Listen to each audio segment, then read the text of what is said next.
முயலும் ஆமையும் ஒரு காலத்தில் முயல் தன் வேகத்தில் மிகவும் பெருமிதம் கொண்டிருந்தது.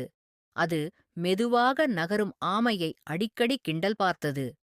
ஒருநாள் ஆமை அமைதியாக கூறியது, வேகம் மட்டும் முக்கியமல்ல, பொறுமையும் துணிவும் இருந்தால் வெற்றி சாத்தியமாகும்.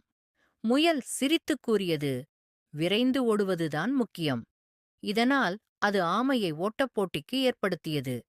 போட்டி நடந்தபோது முயல் விரைந்து ஓடிப்பின் ஆமை மெதுவாகவும் நிலைத்தும் நடந்தது. முயல் நிம்மதி கொண்டு மரத்தின் கீழே ஓய்ந்து தூங்கிவிட்டது. ஆமையோ தனது முயற்சியால் தொடர்ந்தது.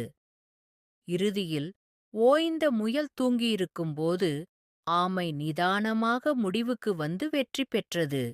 முயல் தோல்வியடைந்தது.